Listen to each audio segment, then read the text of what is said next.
최성경입니다. 어떻게 혹독한 추위를 견디고 아름답게 꽃피운 봄꽃 구경 많이 하셨나요? 네. 산수유, 매화, 영추나 개나리, 벚꽃 등등 자연의 선물은 너무나 감사하고 신기합니다. 이 아름다운 봄을 맞이하여 이 자리에서 여러분과 함께 하게 되어서 정말 영광입니다. 원불교에 오게 된 동기를 되돌아보니 제가 7, 8살 어렸을 때 법 없이도 사신다는 호인이셨던 친정 아버님, 베스트 프렌드 분들이 원불교 분들이 여러 계셨어요. 그분들이 자주 저희 집에 놀러 오셔서 아주 저희 아버님과 즐겁게 담소하시고 그랬던 그 어렸을 때 그 모습이 저도 아주 즐거워했던 그런 행복한 추억부터 시작된 것 같습니다. 그러나 불자이신 친정어머니께서는 아기 때부터 절에 가실 때는 항상 저를 대동하셨어요.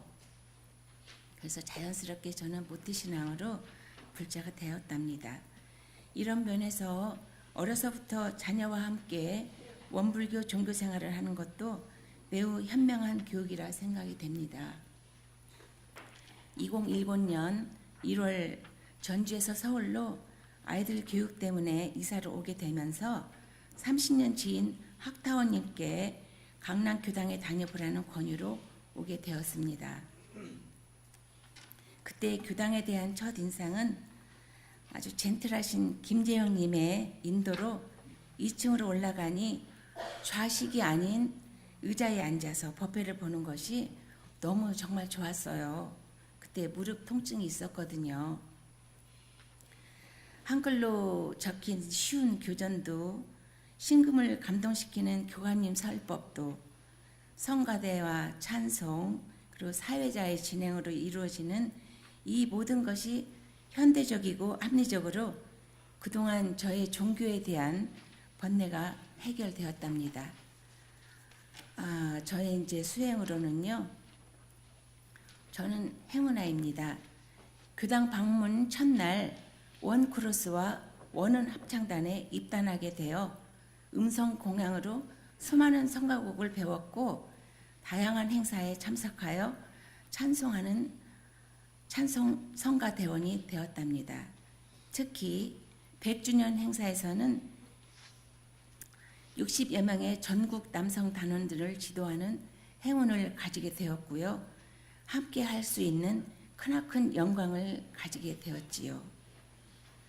법회에 빠지지만 말고 다녀도 된다는 너그러운 큰 말씀으로 가랑비에 옷 쳤듯이 요란함 없기를 취사 경계하며 즐거운 교당 생활을 하였는데요. 요즘은 내가 왜 교당에 다니는 걸까? 내가 누구인가? 마음 공부는 잘하고 있는 걸까? 행복이 무엇이지? 의문에 조용히 생각을 해봅니다.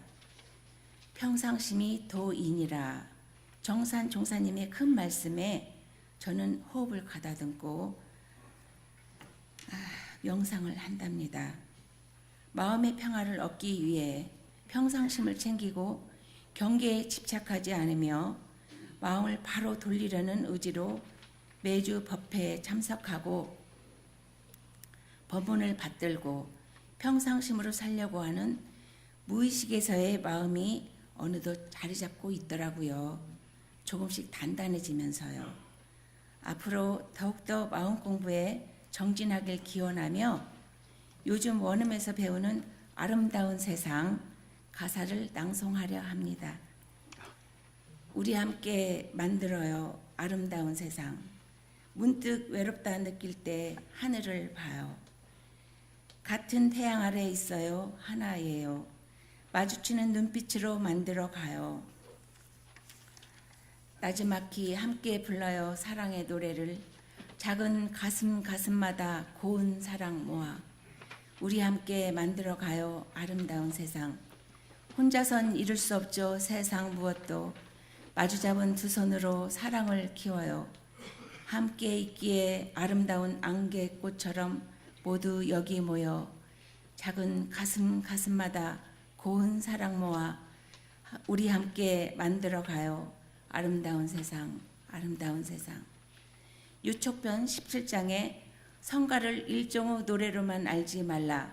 그 속에 진리가 들어있나니 그 가사를 새기며 경건히 부르라는 정산 종사님 말씀처럼 성가를 부르면서 성가 속에 법문이 갈아있음을 느끼고 스승님들의 숨결을 느끼고 소중한 법연에도 감사드리며 재미있고 행복한 성가 부름에 감사드립니다.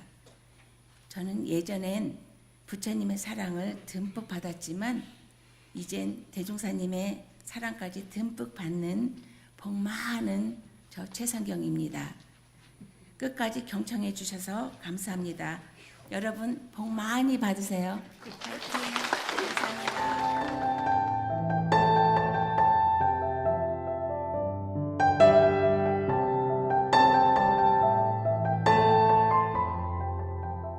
올해 그 전산 종목사님께서 내려주신 신전 법문이 마음을 잘 씁시다라는데 그 강론으로 우리 온전한 생각으로 취사를 하자라는 그런 타이틀을 가지고 훈련에 임했습니다.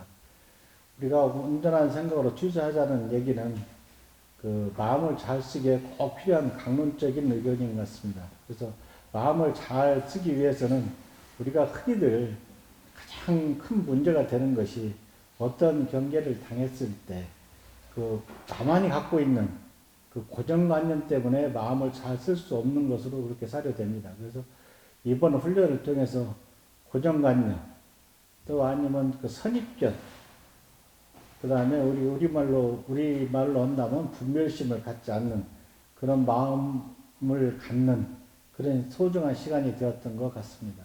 우리가 마음을 잘 쓰기 위해서는 온전한 생각으로 취사한다는 얘기는 우리가 취사 쪽에 좀 방점을 더 두는 것 같은데 그 취사를 하기 위해서는 상대와 나의 다름을 인정해주는 그럼으로써 그 나라고는 것을 버리는 이게 궁극적으로 구경에 가서는 무아가 되겠지요. 그렇게 해서 그런 쪽으로 수행을 한다고 한다면 마음을 잘 쓸 수 있고 취사하는 데 크게 어려움이 없지 않을까 하는 생각이 듭니다.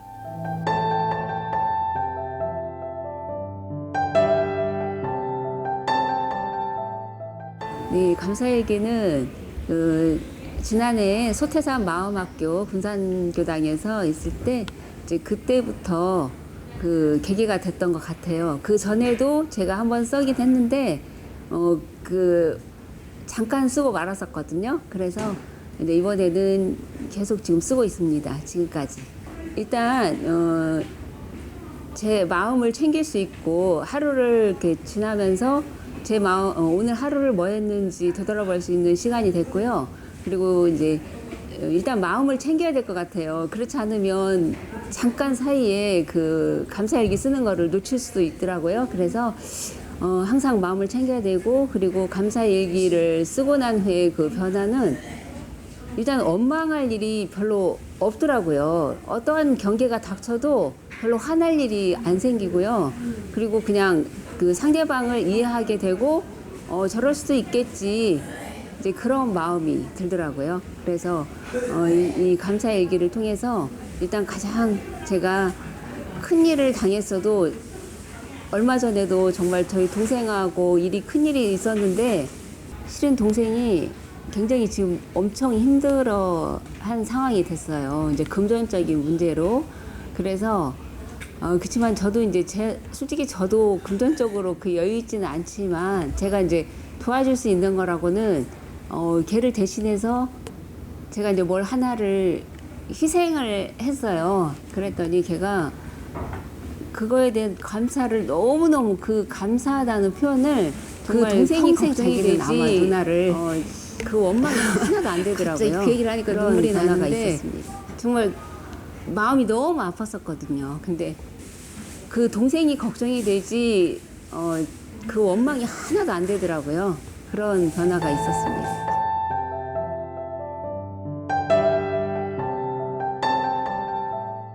저는 감사 일기를 마음속으로 직접 쓰지는 않지만 마음속으로 항상 하루에 5가지씩 해야 되겠다. 감사하는 마음을 가져야 되겠다는 계획을 세웠었어요. 그래서 5가지 하니까 처음에는 좀 없더라고요. 이제 제가 좀 부족해서 그랬는지. 그러더니 또 한 달 정도 뭐 몇 개월 하다 보니까 10가지 계획을 세웠어요. 또 이제 더 늘렸어요, 그거를. 그러다 보니까 이제 제 성격이 바뀌고 생활이는 이제 제가 남편이 사업을 하는데 좀 어려움은 있지만 뭐 생활은 크게 변하진 않아도 제가 좀 긍정적인 생각 이런 게 바뀌더라고요. 그래서 그것도 너무 감사하고 그래서 항상 지금 매일 10가지 이상 감사하는 마음으로 살려고 노력을 하고 있습니다. 그 남편이 교당을 안 나왔었거든요. 근데 이제 남편을 원망하기보다는 언젠가는 꼭 나오리라는 생각을 했었어요. 저희도 이제 원불교 집안이기 때문에. 근데 남편이 다른 사람하고 같이 오지 저하고는 한 번도 이렇게 교당을 안 나왔었어요. 되게 친한 사람하고 항상 동행을 했었는데 오늘 아침에 처음으로 그 같이 오시는 분이 일이 있어서 못 나오신다고 해서 저는 안 올 줄 알았었거든요. 그랬더니 먼저 빨리 가자고. 그래서 저도 깜짝 놀랐어요, 진짜. 그래서 저는 처음으로 교당 오면서 같이 동행을 했어요. 그래서 마음속으로 오면서 너무 감사하더라고요. 그래서 진짜 저는 기도하면서 항상 이렇게 미운 마음보다는 불쌍하게만 봐달라고 기도를 하거든요. 근데 좀 눈물 나려고 그러네. 정말 이렇게 저희 원불교 가족인데도 남편만 이렇게 안 나오니까 너무 좀 마음이 속상한 때도 많이 있었어요. 그런데 이렇게 또 오늘날 같이 이렇게 와주니까 제가 너무 미운 마음보다는 감사한 마음이 더 크죠. 그래서 앞으로는 좀 더 잘해야 되겠다는 생각이 들더라고요. 감사합니다.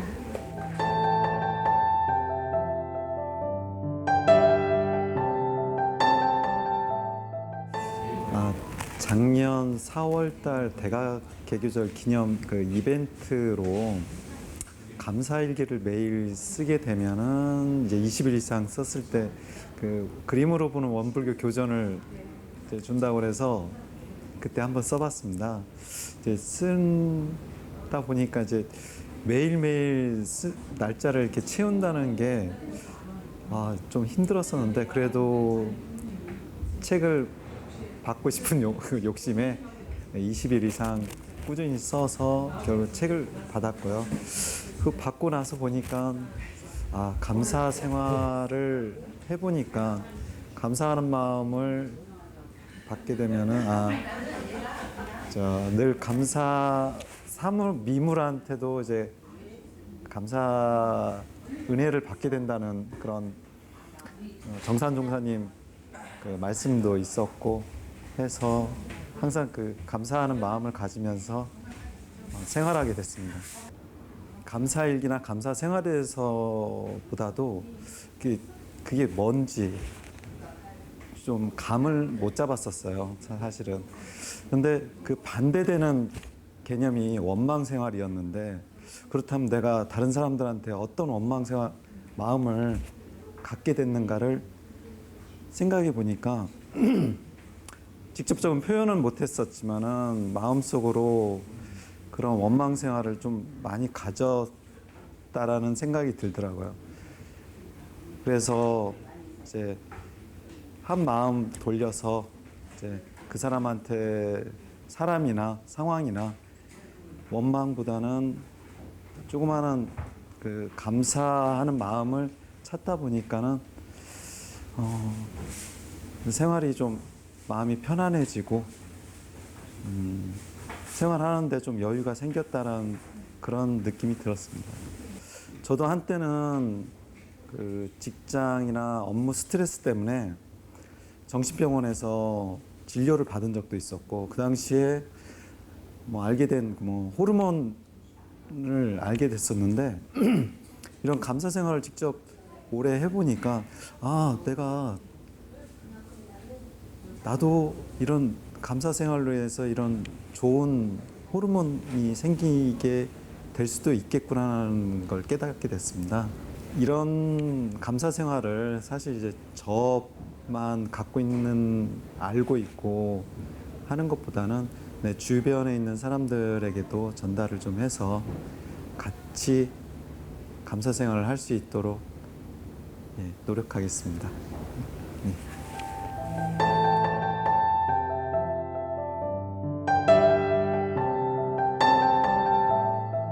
제가 옹불교에 처음 발을 디뎠을 때가 20대 초반인데 그때 제일 이렇게 와닿았던 게 원망 생활을 감사 생활로 돌리자였거든요. 왜 와닿았냐 생각해보면 제가 그동안 원망 생활을 워낙에 많이 했기 때문에 간절히 그게 하고 싶으니까 이게 와닿았겠죠. 근데 진짜 쉬운 일이 아니더라고요. 근데 이제 자세히 보니까 보이더라고요. 이게 수분 그림처럼 그냥 봤을 때는 안 보였는데 보고 또 보면 이렇게 만나지는 게 있고 이렇게 딸이 그렇게 밉고 장점이라고는 안 보이던 딸에게서 이렇게 장점이 보여지고 그리고 있는 그대로의 딸이 이제 감사로 만나지는 좀 감동적인 일이 있었고요. 네, 정말 미웠는데 더러운 양말을 벗어서 이렇게 아무데나 던져둔 딸의 양말을 들고 제가 울었거든요. 이렇게 양말을 신고 다니면서 이렇게 양말이 더러워지도록 이렇게 걸어 다닐 수 있음이 감사했다는 거를 이렇게 아는 날 되게 제가 많이 울었어요. 네. 그리고 다짐은 저희가 주말 부부를 하고 살아요. 근데 이제 애들하고 아빠랑 뭐 주말에 와야 만나지 주중에 통화를 한다든지 그런 게 잘 없거든요.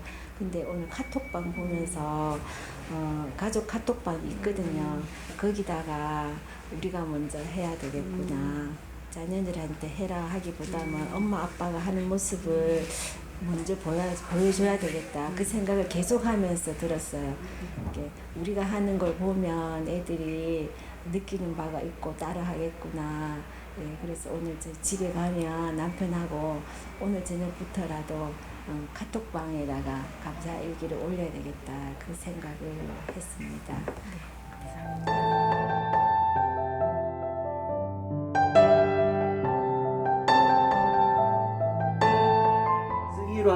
쓰기 시작한 거는 그렇게 오래되진 않았습니다.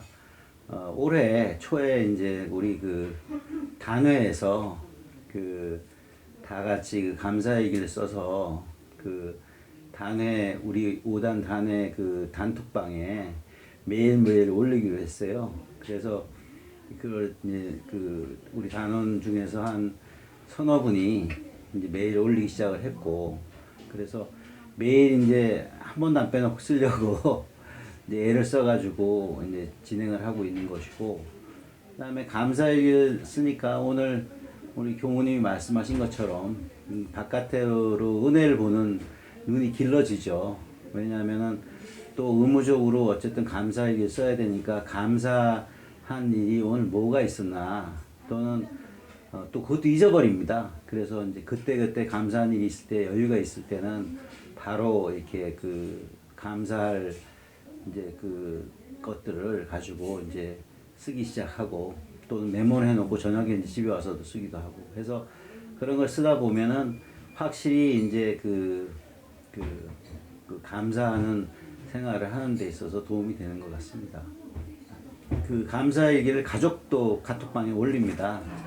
매일매일 제가 이제 가족 단톡방에 제가 쓰는 감사일기를 올리고 또 저희 집사람도 이제 매일은 아니지만 또 가끔 올리고 해가지고 가족들이 그걸 한 다음에 이제 아빠를 바라보는 눈도 훨씬 더 아빠가 그런 어떤 느낌을 가지고 사는구나 하는 거를 글쎄 제 스스로 그렇게 생각하는지 모르지만 그렇게 저는 느끼고 있습니다. 그래서 그런 부분들도 아이들도 또 아빠가 그런 어떤 감사하는 그런 부분들을 삶에서 어떤 부분들을 감사하게 생각하고 있는지 그런 것들을 보면서 서로 어떤 생각의 어떤 공통점을 발견하고 감사하는 것들은 또 닮아가고 그러지 않을까 저는 그렇게 생각합니다.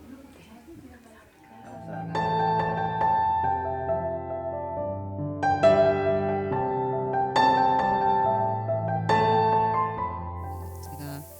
어제 있었던 심신작용에 대해서 같이 이야기를 나눠보려고 합니다. 제가 아이들이 있는데 아이들 적금이 다 돼서 그거를 만기 해지로 찾으려고 은행에 가게 되었어요. 근데 가기 전에 이제 필요한 서류들이나 그런 것들이 있을 것 같아서 전에 전화를 해서 이제 어떤 것들이 필요한지 문의를 하고 거기서 이제 말해준 대로 준비를 해서 갔는데 거기 가니까 말해주지 않았던 도장을 가져왔느냐고 하더라고요. 그래서 말해주지 않아서 가져오지 않았다 그렇게 얘기하니 그러면 이제 제가 하고자 하는 일을 할 수 없다고 하길래 제가 좀 그 순간 이제 좀 화가 났는데 그러면 왜 그거를 이야기해주지 않았느냐라고 말씀을 드렸더니 그 직원분께서 그건 기본이 아니냐라고 말을 하는 거예요. 근데 순간 그냥 저도 이제 서비스직에서 일을 하다 보니까 그럴 때는 먼저 죄송하다고 얘기를 하고 그런 다음에 그거는 기본이라서 설명을 못 드렸다고 하는 게 맞는 게 아닌가 하는 생각이 들고 그래서 좀 화가 났었는데 이미 이렇게 됐으니 일단은 그 다음 일을 진행을 했는데 가져온 서류도 주민등록번호가 다 나와야 되는데 가져온 서류가 주민등록번호가 나오지 않아서 이 서류도 못 쓴다고 하는 거예요. 근데 그 서류들을 준비를 할 때 꽤 애를 먹었기 때문에 일을 2번을 해야 되는 셈이 되어서 그 부분도 굉장히 좀 화가 났어요. 그래서 그러면 그 부분은 왜 안내해 주지 않았냐라고 했을 때 그분이 계속 좀 딱딱한 얼굴로 아무 말도 하지 않으시더라고요. 그래서 어떻게 이렇게 서비스가 이럴 수 있지라는 생각이 들면서 내가 여기랑 거래를 끊어야겠다라는 마음이 들었어요. 근데 과연 지금 내가 마음이 좀 요란하고 화가 나고 이렇게 하고 그 사람이 내가 볼 때는 그 직원이 좀 서비스 마인드가 좀 떨어지고 잘못하고 있다는 생각이 들어서 어떻게 하는 것이 올바른 취사일까, 온전한 생각으로 취사를 하는 것일까라는 생각을 가지고 마음을 이렇게 들여다보는데 잘 가리가 안 나는 거예요. 제가 어떻게 취사를 해야 되는지, 정말 그 직원에게 당신의 잘못을 알리기 위해서 전체 돈을 다 빼와서 뭔가 호소를 해야 되는지, 아니면 어떻게 하는 것이 서로한테 은혜가 되는지 생각을 해봤는데 제가 어떻게 해야 될지 모르겠어서 이제 같은 도반 친구에게 이런 일이 있었다. 그런데 너 같으면 어떻게 할 것 같으냐라고 물었더니 이제 그 친구는 나는 그냥 그 직원분이 오늘 뭐 부부싸움을 하고 왔던지 기분이 좋지 않아서 그렇게 좀 나한테 화풀이를 했나 보다 하고 그냥 넘긴다고 하더라고요. 그래서 그 사람한테는 그게 그렇게 화날 일이 아닌 거구나라는 생각이 들고, 그게 화를 안 내도 되는 일인가? 사회 정의를 위해서는 화가 나야 되지 않나? 이런 생각이 막 들기도 하고 그렇게 했다가 다시 좀 시간이 지나서 다시 생각을 해보니 나한테 그걸 준비할 때 나는 미리 준비도 했고 그리고 거기서 원하는 대로 준비도 했는데 내 뜻대로 일이 진행되지 않아서 화가 난 거지, 그 직원이 서비스 마인드가 떨어지고 그것이 직접적인 영향이 아니구나 하는 것을 이제 마음속으로 깨닫게 되면서 내가 올바른 취사를 하려고 할 때 상대의 잘못 여하는 중요한 것이 아니구나라는 것을 다시 한번 생각을 하게 되었습니다. 그래서 내 마음이 빈 마음이 되고 내 안에서 등불을 켜는 것이 올바른 취사할 때 가장 중요한 일이지 상대의 마음이나 상황이 가장 중요한 것은 아니다라는 것을 다시 한번 생각을 하고 일상에서 공부를 해나갈 때 이것을 정말 놓치지 않고 늘 마음에 유념을 하고 살아야겠다 생각을 했고, 그러고 나면 취사의 방법은 원하고자 하는 방향에 따라서 여러 가지 취사가 나올 수 있겠구나 하는 생각이 들었습니다.